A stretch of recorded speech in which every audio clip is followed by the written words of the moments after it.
Menina, cada instante em minha vida.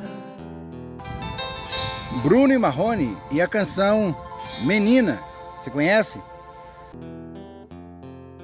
Eu sempre penso em ti. Menina, Bruno e Marrone e a canção Menina. Canção essa originalmente gravada pelo cantor de grande sucesso em todo o mundo latino, Juan Gabriel. E nessa solidão, eu não me sinto. Com o nome de Querida e versionada no Brasil por César Augusto, o grande produtor que produziu também Bruno e Marrone. Sinto nada bem, menina. E nesse álbum de 2002, da dupla Bruno e Marrone, essa canção fez um grande sucesso. Estourou para o mundo todo. A minha alma está ferida. Menina, cada instante em minha vida, eu sempre penso em ti. E nesta solidão, eu não me sinto nada bem, menina.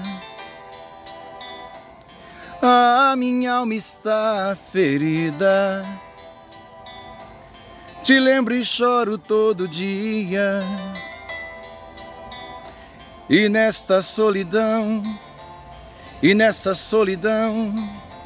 eu não me sinto nada bem. Vem, menina, pensa em mim só um momento e vem. Sem você o tempo é tão cruel, e eu não sei ficar assim, meu bem.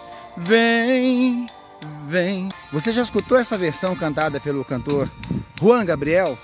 Conta aqui nos comentários, diga aqui a sua experiência. E me diga uma coisa, essa canção faz parte da sua vida em algum momento? Conta o que você fazia em 2002 e nos anos 80, quando a canção com Juan Gabriel fez um grande sucesso. Estamos conectados por aqui. Veja o quanto estou sofrendo. Linda canção de Bruno e Marrone, hein?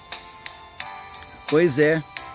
Essa canção aí, gente, mistura um pouco de música, um pouquinho de forró ali no refrão, bem pequeno, um pedaço pequeno, e a orquestra corre solta durante todo o percurso da canção. Originalmente ela foi gravada no tom mais agudo, agudíssimo. A dupla Bruno e Marrone baixou e fez a canção também estourar no nosso Brasil.